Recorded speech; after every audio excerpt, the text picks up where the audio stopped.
Hey guys, welcome back to Andy's Dinosaur Reviews, and today we are back with another Dinosaur Mine model, and of course not just any old Dinosaur Mine model, but we've got ourselves a Dino and Dog, aka Nikola Roglic model. We have the Carnotaurus, and man, what kind of a better model could I get from the Dinosaur Mine than a Carnotaurus? And this looks like honestly one of the best Carnotaurus models I've ever seen. Like, the fact that I didn't go for this one earlier is just kind of crazy to me at this point because, like, after seeing this in person, man, what a beauty of a Carnotaurus model. We've got lips on our Carnotaurus. We have a nice kind of an action pose, a gorgeous, very majestic look to the dinosaur, and just generally, you know, what appears to be a pretty accurate interpretation of a Carnotaurus. And of course, if you have not checked out the Dinosaur Mine yet, you really need to, because they have some absolutely incredible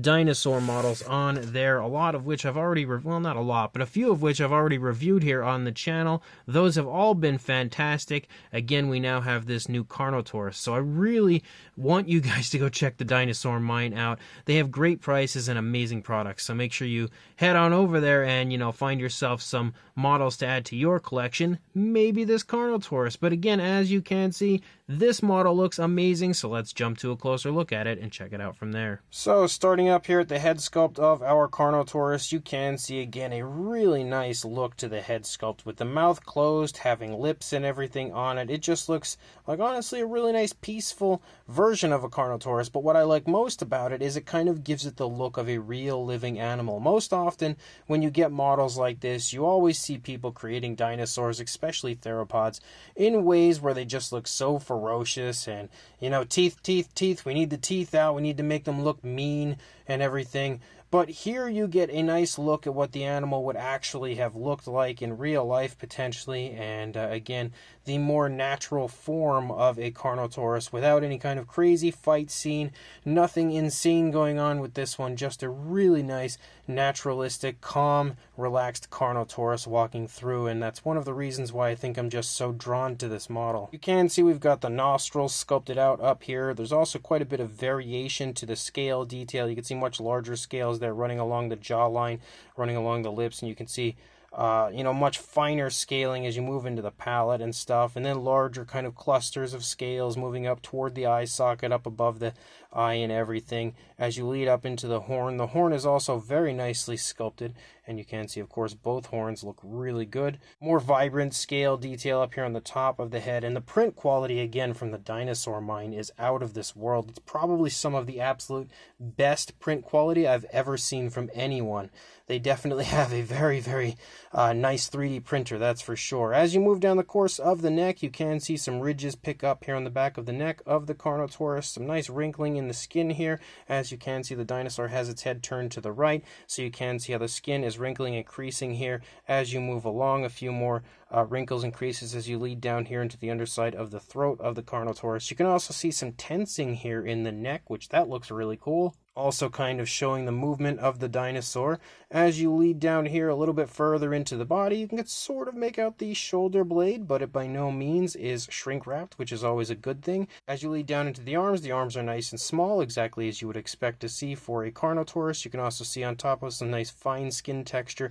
There are like some osteoderm-like scales picking up here and there, kind of moving through the course of the body, but specifically as you lead down into the arm, you can see a few of them. As we continue to move down a little bit further, you can see some creasing there in the wrist, and then again the hand. The fingers are nicely sculpted. It does seem like, yes, it definitely looks like we have nails sculpted out for our Carnotaurus, which is a little bit of a bummer for something that looks as nice as this, because Carnotaurus, I believe, did not actually have nails, so that's something I probably won't paint, because I wouldn't bother painting the nails on something that doesn't actually have them.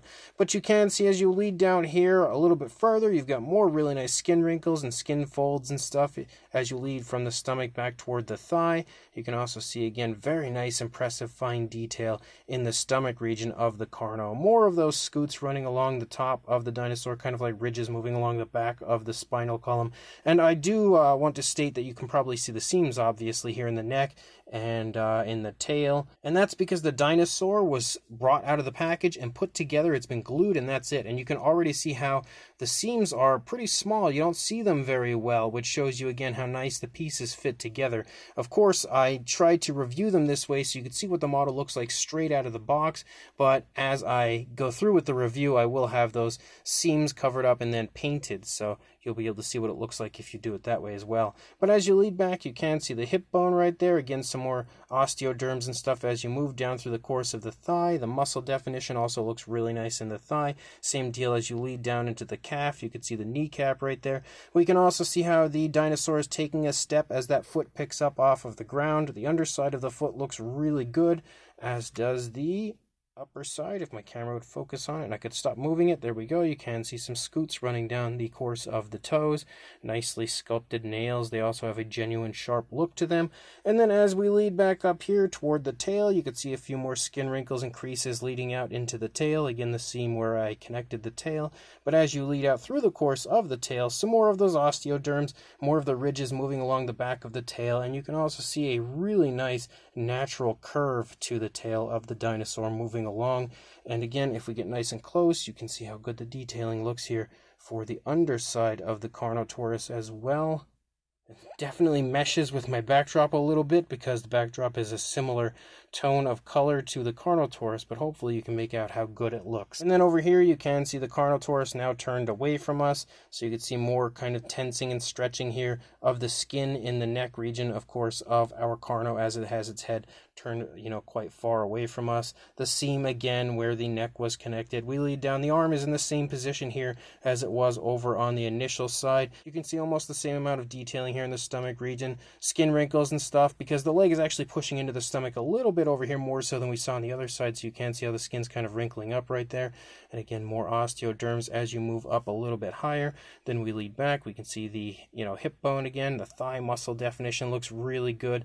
And then you lead down. You can see this foot is planted completely, so you can see how the calf is tensing, the thigh is tensing. So basically the entire leg at this point is holding the weight of the Carnotaurus. So it would definitely have to be tensing to support the weight of this dinosaur.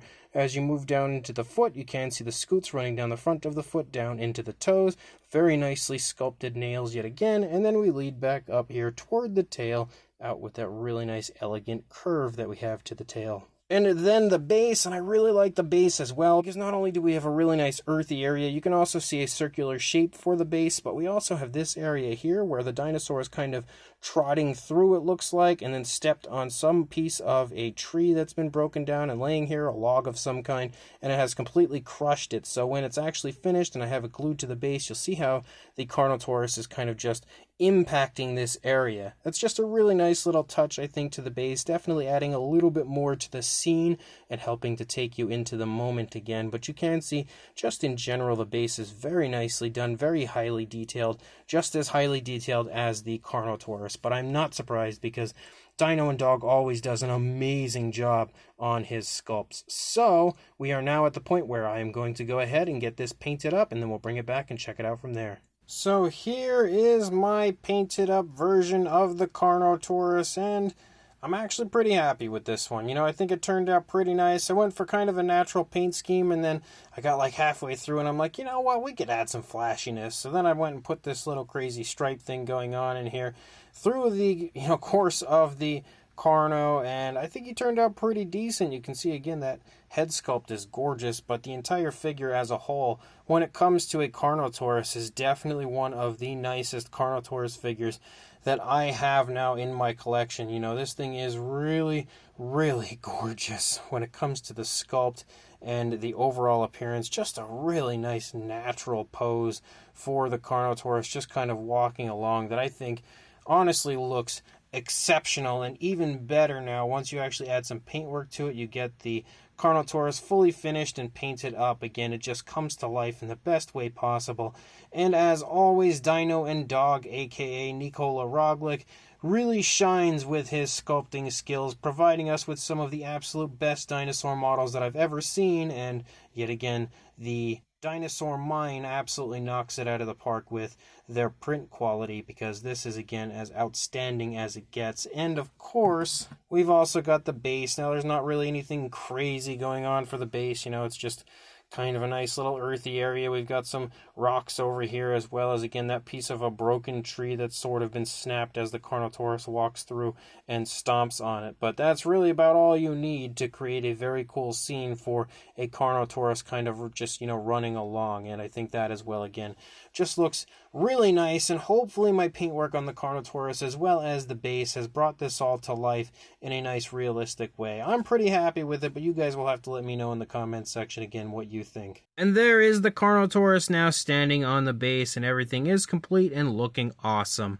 As far as a size goes for the Carnotaurus, and also this is not glued in right now, that's just standing with the peg in the base, which I think it stands pretty nicely in, but as always, I am going to glue mine on because that's just the way I work. I get way too paranoid about the dinosaur falling off and getting damaged, so when it comes to something like this, I'll usually always glue it on. But as far as a length goes, you're looking at about 9.5 inches, or around 24 centimeters, from the tip of the tail to the tip of the snout, and then the highest point would be the back of the neck. You're looking at about 3 3/4 inches, maybe actually a little bit above that, heading toward 4 inches, but not quite, or around a little under 10 centimeters. For a size comparison, there is Mr. Papo T-Rex, the Attack Pack Colovosaurus, Robert Muldoon, and the Collect A Human Being here next to our Carnotaurus, giving you a very good idea of the size and the fact that it's actually really nicely sized. It's not massive, it's not small, it's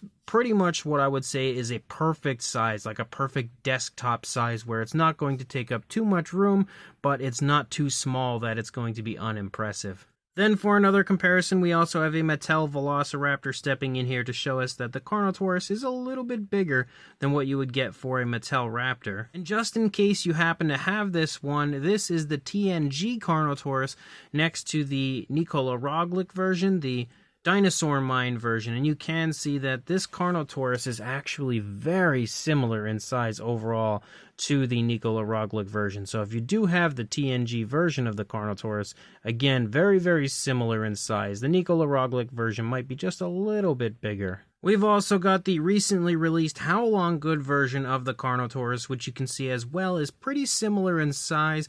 Not exact. Yet again, the Nikola Roglic version is a little bit larger than the How Long Good version. Then, even though it's a repainted version that I had done a very long time ago, we have that smaller version of the Schleich Carnotaurus next to the Nikola Roglic version. Yet again, just to give you an idea of a size in case you happen to have that figure. And then the final comparison piece we have here is one of my all-time favorite Carnotaurus figures. We have the Papo version next to the Dino and Dog Dinosaur Mine version here.